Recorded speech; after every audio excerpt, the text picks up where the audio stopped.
Ensuite, on élargit la conscience. C'est comme de plus en plus. On porte l'attention de plus en plus loin. En général, ce qu'on fait, c'est que dès qu'il y a un événement ou un son, tout de suite, c'est... Mais ici, dans la méditation, par exemple, s'il y a un bruit à droite, votre attention reste au centre. C'est comme vous êtes le phare, mais le phare ne bouge pas. Il éclaire. Hein? Sauf que là, il ne tourne même pas. C'est un éclairage à 360. Hein? Donc, mais le phare ne se déplace pas. Et le phare ne change pas. S'il y a un bateau qui coule devant, le phare, il continue à tourner. Donc, ne soyez pas distrait par tout ce qui peut se passer dans votre méditation. Au début, il y a de la distraction et on est tout de suite perturbé. Hein. Souvent, c'est le corps qui est un peu tendu, un peu de tension, ou un peu fatigué, ou un peu agité. Ou après, c'est le mental qui dit t'as autre chose à faire, ou ah oui, c'est vrai, j'ai oublié de faire mon repassage. Le sage dit t'as un repassage à faire. T'as le match de foot. Hein. Donc il y a toujours une distraction. Donc ici c'est vraiment comme le phare qui est clair. Je ne sais pas s'il y a un phare à visiter ici. Il y en a? Non? Pas de phare à visiter ici? Non. Donc il n'y a pas de falaise non plus.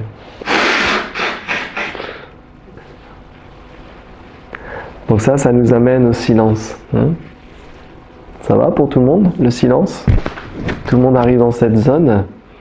Là vous rentrez dans un peu comme votre laboratoire personnel, intime.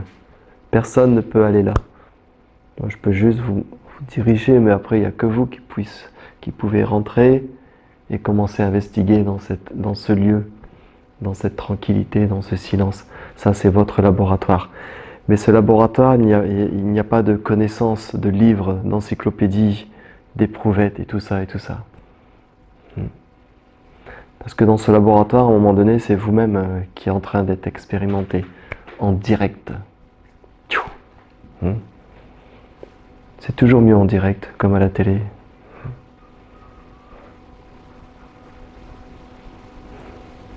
C'est comme si on mettait le match de foot après, on dit oh, ça sera pas en direct, on va vous le passer dans 3 heures. Mais les gens, ils savent le résultat. C'est beaucoup moins intéressant. Donc l'expérimentation, c'est en direct. Voyez toujours en direct. N'investiguez pas avec vos connaissances. Dans ces moments-là, il faut tout laisser, tout laisser. Tout ce que vous connaissez, tout ce que vous avez déjà vu, déjà lu, tout ce que vous pensez de vous-même, tout ce que vous croyez de vous-même ou des autres, tout ça vous laissez dans ce laboratoire, vous laissez tout. Tout ce qui a été dit ici, tout ce qui a été fait pendant les stages, vous laissez. Tous les conditionnements, vous laissez. Tout votre passé, vous laissez. L'instrument du laboratoire, c'est la pièce elle-même, c'est le vide, c'est l'espace. Ce qui fait l'utilité d'une maison, c'est son vide. Ce qui fait l'utilité d'une tasse de thé, c'est son vide. Ce qui fait l'utilité du corps, c'est son vide. Vous voyez, c'est quoi ce vide? Parce que pour le mental, ou sur Wikipédia, ou sur le dictionnaire Larousse, quand on voit la définition du vide, c'est jamais très intéressant. Parce qu'à un moment donné, le mental ne veut pas aller. On ne peut pas expliquer à un moment donné. L'espace ici, le vide ici, à un moment donné, on ne peut pas expliquer. On dit bon, bah, c'est vide. Et le mental s'arrête là. Bon, ok, c'est vide. À la rigueur, c'est tranquille, c'est vide. Peut-être il y a 1 ou 2 scientifiques qui vont vous sortir tout ce qu'il y a en oxygène, en hydrogène, en ceci, en atomes, etc., etc. Mais tout ça, c'est vide aussi. Parce que même le plus petit des atomes, plus on rentre à l'intérieur et plus c'est vide. Donc ça, on peut le lire dans le monde scientifique. On y arrive. Physique quantique, le monde scientifique, le monde quantique, tout ça, ça se rejoint. Les moines bouddhistes, tout ça, tout se rejoint. La même conclusion. Mais vous pouvez le lire. Maintenant, on commence à le lire dans les revues. Mais le mieux, c'est de le voir vous-même dans votre laboratoire intérieur. Parce que si c'est juste un concept, juste une pensée ou une idée, ou un conditionnement, ça va pas ramener grand chose. Ça va juste faire un peu peur là-haut, que tout est vide, et puis ça sert pas à grand chose en fait. Donc on ne cherche pas à dire que tout est vide, que tout est vacuité, on cherche à voir qu'est-ce que c'est cette vacuité et qu'est-ce que c'est que ce vide. Qui perçoit? Vous voyez, après on amène à l'observateur. L'observateur. Parce que depuis le départ, vous êtes... Ça, c'est la seule chose que vous pouvez valider, c'est « je suis ». C'est-à-dire, je suis bien là, maintenant, présent. Il n'y a pas de problème là-dessus. Maintenant, vous êtes conscient. Maintenant, il y a conscience d'être. C'est bon pour tout le monde, ça? Il y a conscience d'être, maintenant? Où ça commence à se déformer, c'est de quoi? Qu'est-ce qui est conscient? Et là, ça commence à dévier.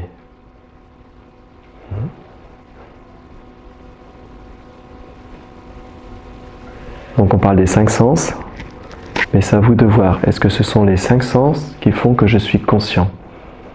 Vous voyez? On ne part pas dans la psychologie encore, hein? C'est de l'introspection directe. Mais quand vous êtes dans l'écoute du silence, vous pouvez observer l'écoute. Observez le silence, observez le bruit, observez l'attention, observez l'inattention, observez l'agitation, observez le calme, observez les sens, les sensations. Donc on observe. Donc après il faut trouver l'observateur.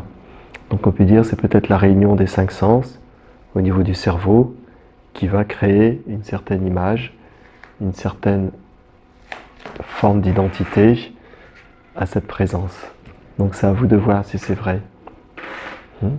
Parce qu'on va essayer de passer par ce qu'on connaît déjà, par ce qu'on a lu. Donc le mental va vous suggérer des choses que vous avez apprises ou que vous avez entendues, mais à un moment donné, il faut être libre de tout ça et voir si c'est vrai.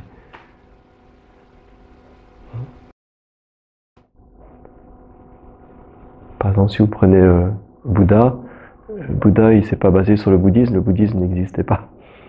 Il a testé des choses, il a été à un moment à la limite de la mort, hein, il a fait des jeûnes assez sévères. Mais donc il a expérimenté, il a dit ça marche pas, il y a quelque chose qui va pas, et puis il a continué par la méditation, par le lâcher.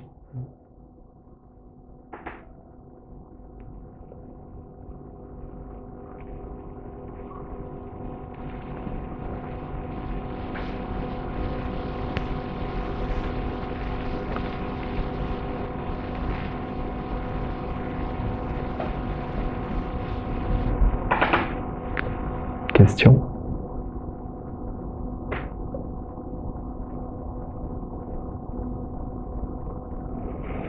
Donc on ne cherche pas à passer d'un état spécial, on ne cherche pas à être dans une expérience spécifique, parce qu'en fait c'est un état qui est sans état et c'est en dehors de toute expérience. Parce qu'on pourrait penser que se retrouver, c'est comme une expérience euphorique. Mais ça reste encore du domaine des expériences. Vous êtes avant même l'expérience. Donc forcément, il y a beaucoup de choses qui émergent dans le corps, dans les sensations, dans les vibrations, dans l'énergie. Mais vous êtes en amont de ça. C'est aussi des expériences que vous ne suivez pas.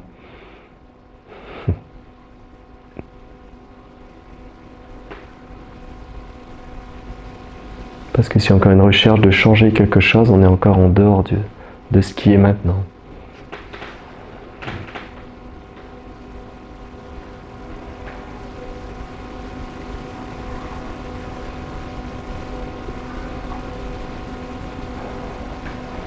Donc souvent on dit je veux être libre, je veux faire ce que je veux, maintenant je vais éloigner ça, je vais m'orienter comme ça, ou changer d'adresse, ou changer de partenaire, ou changer de sport, ou changer de tout. En fait, comme dirait un certain homme politique, le changement c'est maintenant.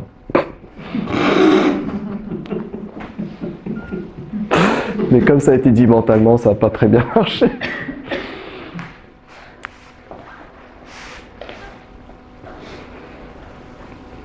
que c'est que maintenant, c'est à ce moment même. Et dans le bouddhisme, si vous voulez trouver le bonheur, c'est que maintenant. Il n'est nulle part ailleurs. Mais ce maintenant est infini. Sans limite, sans frontières, sans timing.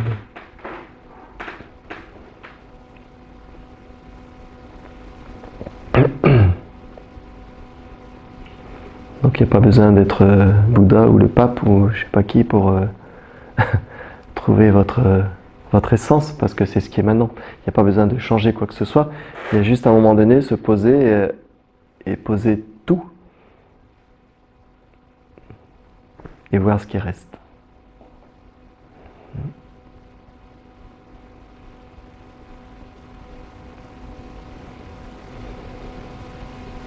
On l'entend partout en fait.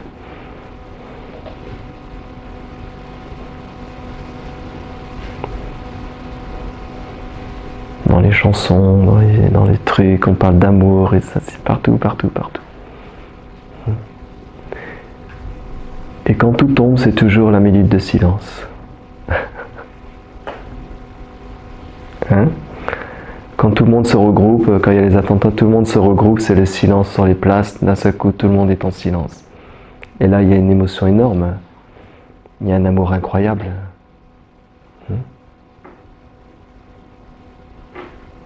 Parce qu'à ce moment-là, toute l'agitation d'un seul coup, tout ça, c'est réduit en néant.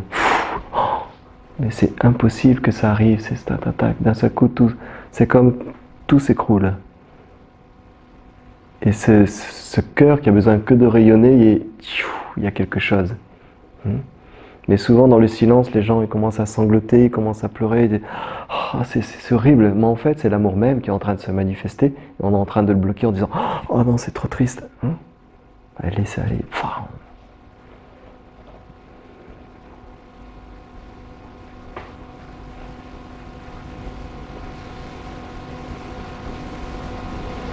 Donc souvent on dit repose en paix, mais peut-être on peut dire vivez en paix aussi. Pourquoi attendre que le corps soit au repos?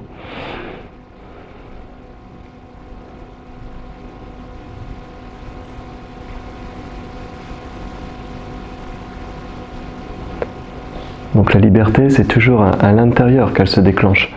C'est jamais à l'extérieur, c'est toujours à l'intérieur. Le bonheur, c'est toujours à l'intérieur qui se déclenche. Et si ça dépend d'une condition extérieure, ce sera aléatoire, c'est éphémère, ça ne durera pas. Parce que les conditions extérieures changent, le monde change. Vous voyez là, en 50 ans, tout ce qui a changé.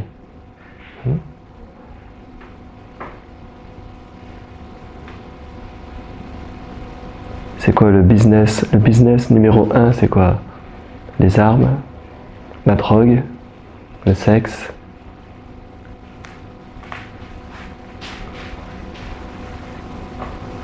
Qu'est-ce qui crée tout ce paradoxe dans cette beauté? Comment ça se fait qu'il y a comme une direction vers la dualité, vers tout ça? Ce besoin de se sentir protégé, on doit faire la guerre, partir dans les désirs extrêmes, le sexe.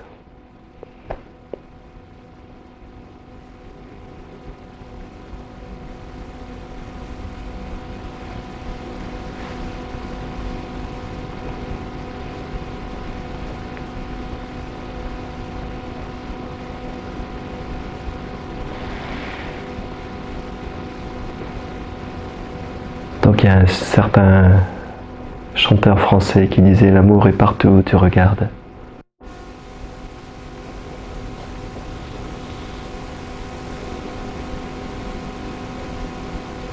Dans le moindre recoin de l'espace, partout où tu regardes. Est-ce qu'il est moine?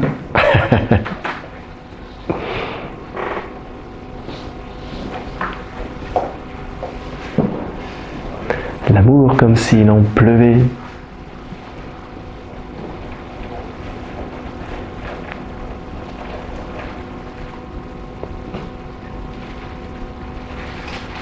Si vous regardez un peu dans les livres, même dans les livres Même peut-être la Bible, j'ai jamais lu, mais après, il y a comme une sorte de...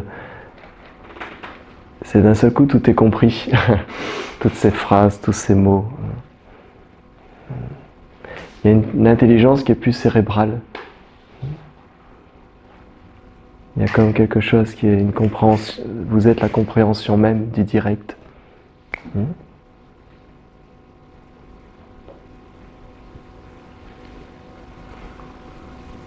Saint-Exupéry aussi qui disait l'essentiel est invisible pour les yeux.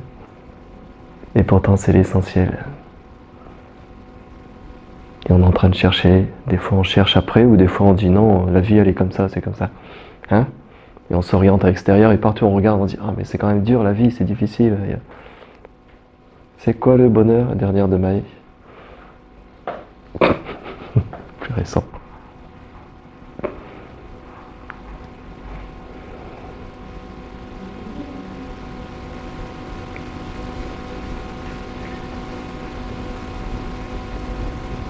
Donc au début ça peut paraître un peu triste, un peu comment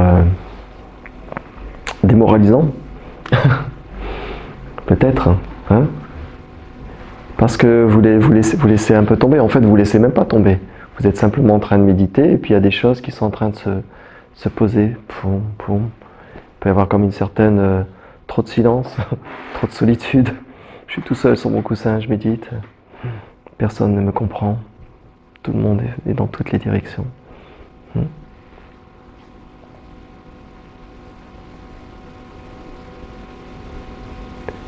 Donc il y a comme une sorte de retournement, mais il y a tellement de conditionnements, d'habitudes dans cette mémoire de l'humain, la mémoire de l'humanité en plus. Tout ça s'inscrit à l'intérieur. Donc tout arrive à la même chose, la peur. Tout arrive à la même chose, c'est la peur. Donc ça, c'est à vous d'analyser est-ce que c'est vrai. Les angoisses, les émotions, les situations.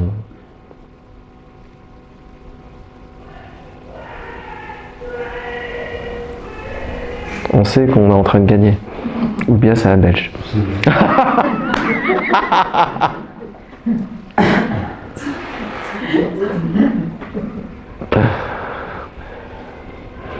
En fait, il n'y a que le ballon qui rentre dans les buts. Il n'y a que lui qui gagne.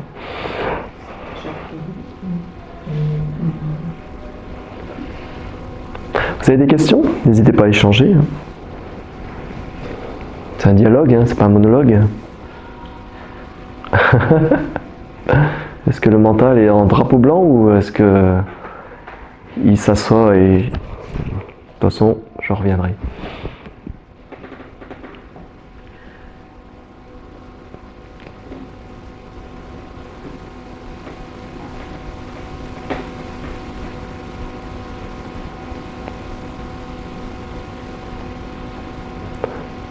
Donc là on cherche pas, on cherche rien en fait. Hein? On cherche pas à ce que vous deveniez des disciples, ou la secte Asie énergétique, ou le gourou Bruno. Donc ne vous attachez à rien, laissez-moi votre rib et je m'occupe de tout.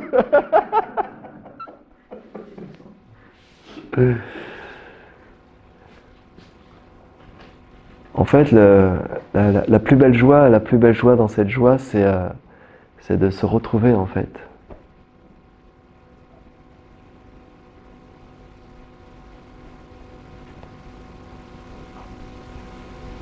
Ne pas se retrouver en tant que personne, avec chacun son histoire et ses désirs et ses envies et ses points communs.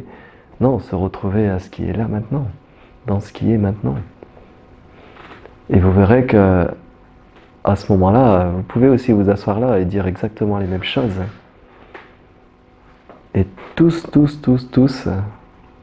ceux qui à un moment donné, il y a eu ce renversement, cet observateur qui à un moment, ce regard s'est retourné, mais en face, il n'y a pas de solution à trouver l'observateur comme quelque chose que vous pourrez imaginer.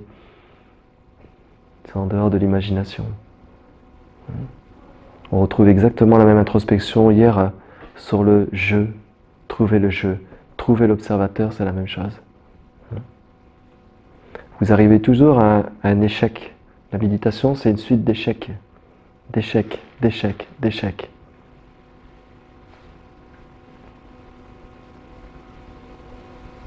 Vous ne gagnez rien, vous perdez à chaque fois. Donc si vous méditez sur une émotion, j'ai une émotion qui me travaille, vous pouvez méditer. Peut-être ça ne se fera pas en une fois, peut-être ça se fera en 2 fois, en 10 fois. Si c'est une émotion qui est là depuis 20 ans, peut-être il faudra y aller crescendo, progressivement. Commencer à écouter la sensation, écouter la vibration. Et plus vous serez dans l'écoute, et plus ça va s'ouvrir. Peut-être quand ça va s'ouvrir, ça va créer peut-être un tsunami. Mais dans cette ouverture, c'est le cœur aussi. C'est la minute de silence concentré. Et quand vous regardez, quand il y a cette ouverture, il y a l'amour et il y a la compassion. Et ça, c'est le mystère.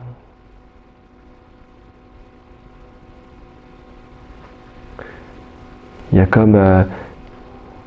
il y a la connaissance absolue de tout, dans l'instantané, absolue de toute chose.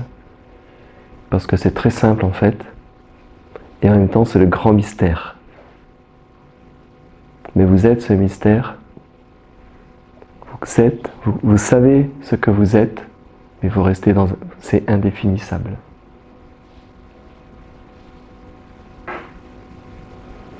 Et ce mystère, c'est... on peut dire le mot amour, le mot joie, le mot... la paix, avec un grand P. C'est vrai. Vous ramenez la télé ici. Et...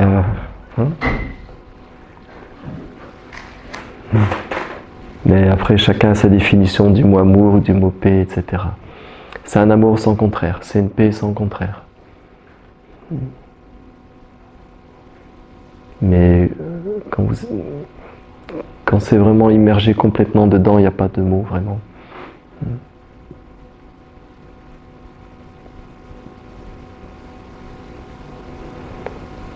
Donc ça veut dire qu'en tant que personne, il y a toujours les choses, mais en fait, il n'y a pas d'attachement, il n'y a pas de... C'est comme tous les désirs et tout ça, c'est comme... il y a comme une complétude dans l'instantané. Et peut-être quand vous commencez à regarder, tiens, mais pourquoi je cours toujours d'un point A à un point B, un point... Mais qu'est-ce qui se cache derrière tout ça? Qu'est-ce qui se cache dans ce mécanisme? C'est pas dire je ne vais plus faire ça, je ne vais plus faire ça. C'est juste à un moment donné voir qu'est-ce qui se cache derrière ce jeu. Ce jeu JE et ce jeu JUX.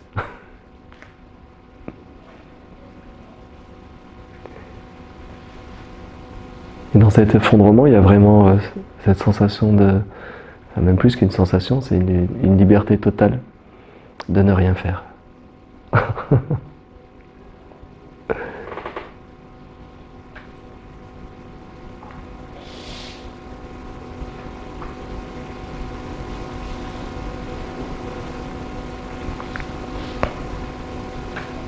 Donc forcément, dans la société actuelle, ça n'arrange pas grand monde.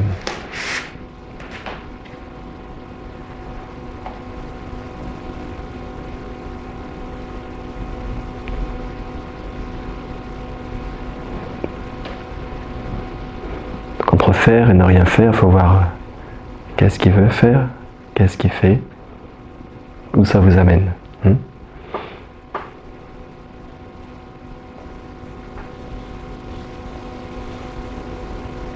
Et après, quand les choses se font, c'est à 100%, il n'y a pas de... Il faut que je le fasse, ou heureusement que je l'ai fait.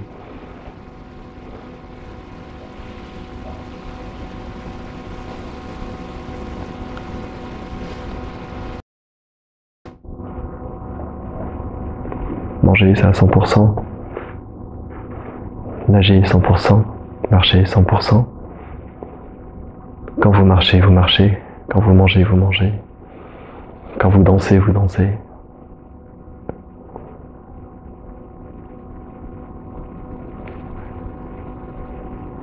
Et quand vous méditez, vous méditez. Ça marche? de débat, pas de questions.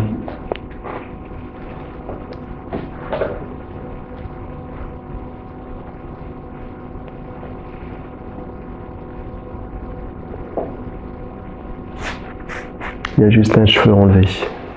Juste un cheveu. C'est comme il y a une poussière dans l'œil et ah, je vois plus rien. Après, mais c'est juste une poussière. Juste un nuage.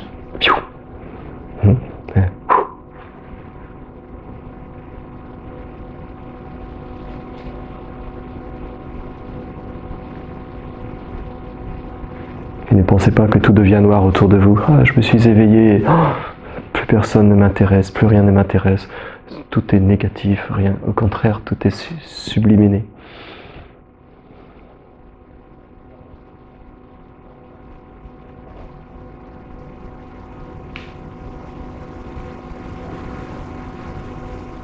C'est comme le match de foot. Vous prenez le match de foot, les joueurs qui sont sur le terrain, pour eux, ils sont à fond. C'est leur, c'est très important. Pour ceux qui regardent, qui sont en dehors de l'écran, qui sont en train de regarder le match, pour eux c'est important aussi, parce qu'ils ont envie que l'équipe gagne, etc. Après, peut-être pour nous qui sommes ici, c'est déjà un peu moins. Peut-être pour la personne qui est au fin fond de l'Himalaya, c'est encore moins. Et l'ermite qui est au Tibet, dans les montagnes, RS, mes rêves, rien à foutre. Vous voyez ? Donc les importances aux choses, c'est vraiment nous qui les créons.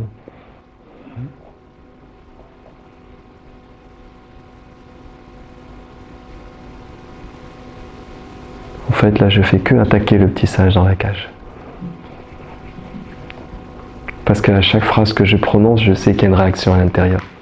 C'est à vous d'analyser cette réaction. Où êtes-vous? Qui êtes-vous?